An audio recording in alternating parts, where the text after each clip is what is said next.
আপু এই যে আপনার পাশে যিনি বসা আছে উনি আপনার কি হয়? আমার মা। আপনার মা? হ্যাঁ। তো আজকে আপনি আপনার মাকে নিয়ে আমাদের ক্যামেরার সামনে আসছেন, মূলত আমাদের সঙ্গে আপনি যোগাযোগ করছেন, তো এই কারণে আপনার বাসায় আমি চলে আসছি। এটা হচ্ছে আপনাদের বাসা। এই জায়গাটা কোন জায়গা? এটা সাভার চৌরাস্তা বলে। সাভার চৌরাস্তায়। তো আপনি মূলত আমাদেরকে আসতে বলছেন, যেই কারণে আমি আসছি। কেন আসতে বলছেন যদি একটু বলতেন? আমার মায়ের হচ্ছে মূলত ব্রেস্ট ক্যান্সার, তো আমি আমার মায়ের চিকিৎসা করাইতে পারতেছি না টাকার অভাবে, তো আমি একটু সাহায্য চাওয়ার জন্যই আপনাকে আসতে বলছিলাম। আচ্ছা, আপনার নামটা কি? আমার নাম আসমা আক্তার নদী। আসমা আক্তার নদী, উনি হচ্ছে আপনার মা? জি। একটু কথা বলা যাবে ওনার সঙ্গে? আসসালামু আলাইকুম। ওয়ালাইকুম সালাম বাবা। নাম কি আপনার? আমার নাম মরিয়ম বাজান। আচ্ছা, আপনি অসুস্থ তাই না? জি বাজান, আমি এখানে যে রিপোর্টগুলো দেখা যাচ্ছে এগুলো কি আপনার? হ্যাঁ বাবা, এগুলো আমার রিপোর্ট, হাসপাতালের রিপোর্ট বাবা এগুলা। আচ্ছা আচ্ছা, তো মূলত কি সমস্যা আপনার? আমার বাজান বেশ ক্যান্সার, ক্যান্সারের থেকে আমার ফুসফুসিতে ক্যান্সার ছড়াইছে।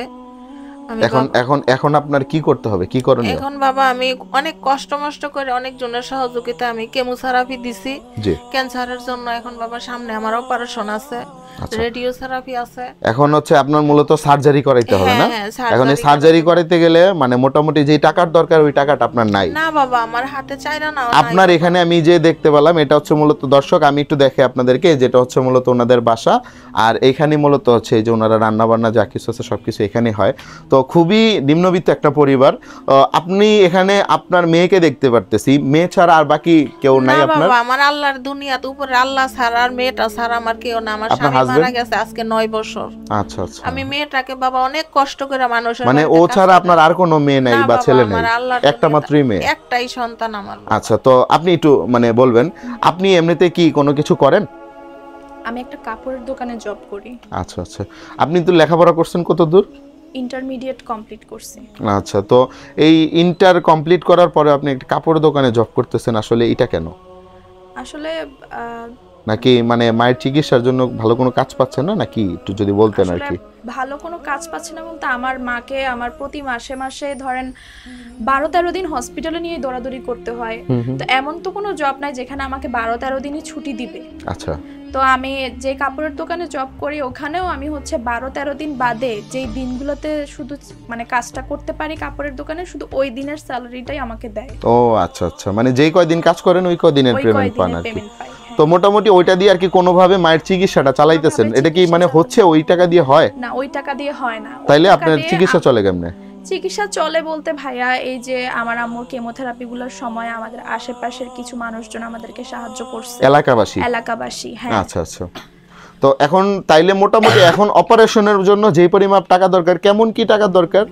আমার মায়ের সুস্থ হতে অপারেশন করতে হবে, প্লাস হচ্ছে মেডিসিন খরচ আছে, তারপর অপারেশনের পরে তো মানে সবকিছু মিলিয়ে কেমন কি টাকা লাগবে? রেডিওথেরাপি দিতে হবে, সবকিছু মিলে 4 থেকে 4.5 লাখ টাকা হলে আমার মা সুস্থ হয়ে যাবে। আচ্ছা, তো দর্শক ওনাদের সম্পূর্ণ এনি যদি সুস্থ হইতে চায় তাহলে সেই ক্ষেত্রে 4 থেকে 4.5 লক্ষ টাকা প্রয়োজন। আপনাদের কাছে কেমন টাকা আছে এখন পর্যন্ত? আমাদের কাছে বাজান চাইরা না নাই বাবা। তো দর্শক আসলে মানে 4 থেকে 4.5 লাখ টাকা লাগবে চিকিৎসার জন্য, কিন্তু এই মানুষটার কাছে নাই 1 টাকাও। তো এই কারণে আজকে আপনাদের কাছে হাজির হয়েছে। আপনারা দেশবাসী যারা আছেন সবাই মিলে যদি একটু ওনাকে হেল্প করতেন হয়তো এই মানুষটা বেঁচে যাইতো। কারণ একটা বিষয় দেখেন, এই মেয়েটার বাবা নাই, ভাই নাই, বোন নাই, কোনো আত্মীয় স্বজন কিচ্ছু নেই। আজকে এই মহিলার, ভদ্র মহিলার যদি কিছু হয়ে যায় তাহলে এই মেয়েটার আজকে কি হবে? ওনার তো বিয়ে শাদী হয় নাই না? তো বিয়ে শাদীও হয় নাই তো আপুর, তো সবকিছু মিলিয়ে কিন্তু এই মানুষটার কাছে মানে এই মেয়েটার কাছে আজকে এই মাটাই হচ্ছে তার বট গ্যাস। তো আজকে এই মানুষটা যদি হারায় যায় তাইলে সে একবারে অচল হয়ে যাবে। তো এই হচ্ছে বিষয়। তো আপনাদের সহযোগিতা পেলে সবকিছুই সম্ভব। যারা যারা হেল্প করতে পারবেন আমি তাদের উদ্দেশ্যে তাদের নাম্বারটা দিয়ে দিচ্ছি, আপুর, এই ভাই, তারপরে এই আন্টির। আর আপনারা যারা ভিডিও দেখতেছেন ভিডিওটা একটা শেয়ার করে দিবেন। তো আপু, আপনাদেরকে যদি আর্থিকভাবে সহযোগিতা করতে চায় কিভাবে করবে? আমার নাম্বার আছে, আমার ওই নাম্বারে বিকাশ এবং নগদ দুটোই আছে। আচ্ছা, আপনার যেই নাম্বারটা বিকাশ এবং নগদ খোলা আছে ওই নাম্বারটা একটু বলেন। 018632049007। এই নাম্বারে বিকাশ এবং নগদ খোলা আছে? হ্যাঁ, দুটোই আছে। আচ্ছা, তো দর্শক নাম্বারটা কিন্তু আপনারা ডিসপ্লেতে দেখতে পাচ্ছেন। আর আরেকটা নাম্বার দেন, কারণ অনেক সময় একটা নাম্বারে ব্যস্ত থাকতে পারেন। হ্যাঁ, আরেকটা নাম্বার হচ্ছে আমার মায়ের, ওইটা আপনার আম্মুর নাম্বার? হ্যাঁ, ওটাতে শুধু বিকাশ আছে। ওইটাতে শুধু বিকাশ? আচ্ছা, ওই নাম্বারটাও বলেন। 01866455 8208। আচ্ছা, এটা হচ্ছে আপনার আম্মুর নাম্বার। জি। তো দর্শক, এই দুইটা নাম্বারই আমরা দিয়ে দিলাম। এই দুইটা নাম্বারের মধ্যে প্রথমটাতে নগদ এবং বিকাশ, আর দ্বিতীয়টাতে শুধু বিকাশ আছে। আপনাদের সুবিধার্থে আমি এই ভিডিওর প্রথম কমেন্টে বিস্তারিত সবকিছু লিখে দিয়ে দিছি এবং নাম্বারটাও লিখে দিছি। আপনারা সেই নাম্বারটা থেকে এই নাম্বারে কল করলেও কিন্তু ওনাদেরকে সরাসরি পেয়ে যাবেন, কথা বলতে পারবেন ওনাদের সঙ্গে। সো যারা যেভাবে পারবেন একটু হেল্প করবেন, এটাই বলার, আর কিছু বলার নাই। তো আন্টি, আমরা বিদায় নিব।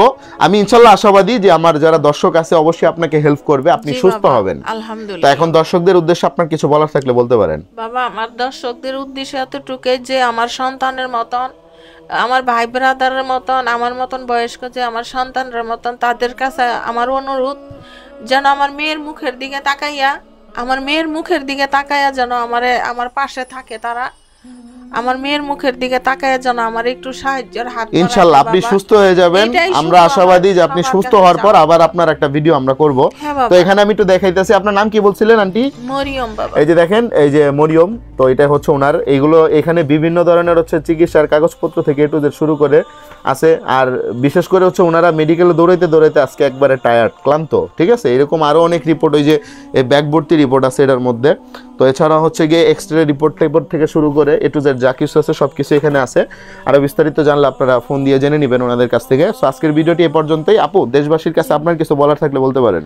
আমি চাই সবাই যেন আমার মাকে বাঁচাইতে একটু আমাদেরকে সাহায্য করেন। তো এটাই হচ্ছে বলার। যারা আর্থিকভাবে হেল্প করতে পারবেন না, অ্যাটলিস্ট এই ভিডিওটা শেয়ার করবেন। আপনার একটা শেয়ারের কারণে এই পরিবারটা কিছুটা হলেও সহযোগিতা পাবে। সে আশা ব্যক্ত করে আমরা আজকের মতো বিদায় নিচ্ছি। ধন্যবাদ সবাইকে। আসসালামু আলাইকুম ওয়া রাহমাতুল্লাহি ওয়া বারাকাতুহু।